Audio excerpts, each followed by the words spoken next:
يا مساء الفل على عيونكم، مساء الجمال. معاكم قناة أكلة وقصة، والنهاردة هنعمل مع بعض مشروب سهل وسريع ومنعش. هنعمل مع بعض ميلك شيك أوريو سهل ولذيذ وجميل جدا ب3 مكونات بس. هتعملي أحلى مشروب بنشربه في الكافيهات، بيبقى لذيذ جدا. هنعمله في البيت بطريقة سهلة وبسيطة. يلا بينا على المكونات. أول حاجة معايا هنا كوباية من اللبن، وتقدروا تستخدموا اي نوع لبن انتوا حابينه، لبن مبستر او لبن عادي زي ما انتوا عايزين. هبدأ بقى احط بولتين من الايس كريم الفانيليا. ممكن تحطوا 3 بولات 4 زي ما انتوا عايزين. بقى الكميات بقى حسب ما انتوا عايزين. كل ما تزودي الايس كريم وتزودي الاوريو في الوصفة دي، كل ما الطعم يبقى غني واحلى بكتير. هحط 4 أو 5 من بسكوت الاوريو، وحسب ما انتي بتحبي تقلهم في العصير. وهبدأ اخد الكلام ده كله على الخلاط واضربه ضربتين 3. هتلاقوا الخليط بدأ يتقل معانا، والايس كريم بيدي قوام كده حلو. لو حابة كمان تزودي اضافات، ممكن تزودي معلقة قشطة، ممكن تزودي معلقة كريم شانتيه، بودرة كريم شانتيه، هيطلع خطير. وممكن تعمليه زي ما انا عاملاه كده، هيطلع لذيذ جدا. وممكن كمان تحطي معلقة من اللبن البودرة. كل ده بيديكي طعم كريمي كده تقيل ولذيذ جدا وغني. هبدأ بقى اجهز بقى الحاجات اللي انا هكمل بيها العصير بتاعنا. انا جبت كيس كريم شانتيه وضربته بنص كوباية من اللبن الساقع. وزي ما انتم شايفين كده، استنيت لحد ما الكريم شانتيه بدأ يبقى قوامه تقيل معانا. تقلبي الطبق كده معاكي، ما ينزلش معاكي، هو ده القوام المناسب. هنزين بقى بيه. هحطه بقى في كيس حلواني، وهزين بالبلبلة اللي هي بتاعت البيتي فور او بلح الشام، تدي شكل حلو قوي لعصير الاوريو.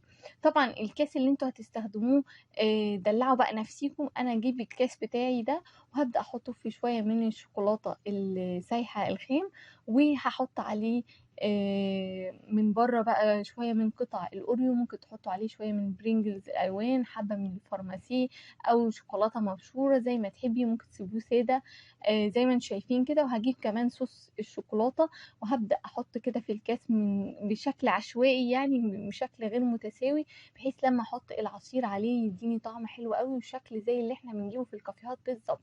شايفين شكل الكاس جميل ازاي؟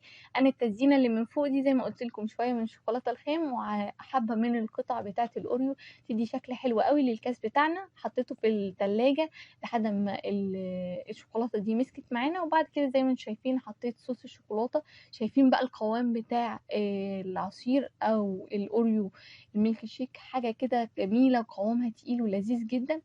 مش هنوقف بقى هنا، لازم بقى نعمل الشغل بتاع الكافيهات الجامد بقى في البيت وندلع نفسينا. هحط بقى شوية من الكريم شانتيه كده على الوش. تقدروا بقى تعملوا بقى على شكل وردات، على شكل زي يكونوا كده طالع من فوق، حاجة كده لذيذة وسهلة وسريعة جدا.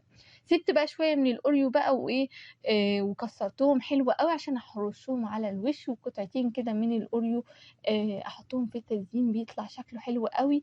تقدروا كمان تزينوا زي ما قلت لكم بالفارماسي شوكولاته، برضه هيطلع جميل. ولو ما عندكوش خالص ممكن تسيبوه زي ما هو، او تزينوا بالشوكولاته الخام المبشوره. ده شويه من البسكوت انا كسرتهم كده وبعد كده رشيته عليهم، شكله خطير. تقدروا بقى كمان تزينوا بصوص الشوكولاته، هيطلع قمر قوي وجميل. شايفين؟ جربوه على ضمانتي ان شاء الله هيعجبكم. عملنا النهارده مع بعض ميلك شيك شوكولاته بالاوريو قصدي. تقدروا تستغنوا عن الاوريو وتحطوا معلقه من الكاكاو، يبقى ميلك شيك شوكولاته مع شويه من الشوكولاته السايحه. هيطلع طعمه جميل جدا. جربوه ان شاء الله يعجبكم. يا رب الفيديو يكون عجبكم. استنوني في وصفات اخرى. هسيبكم تستمتعوا في شكل الميلك شيك القمر ده، وقولوا لي في التعليقات رايكم. لو لسه مكملين معايا الفيديو وعجبكم، ما تنسوش تعملوا لي لايك القمر وتدوسوا على علامه الجرس عشان يوصلكم كل جديد.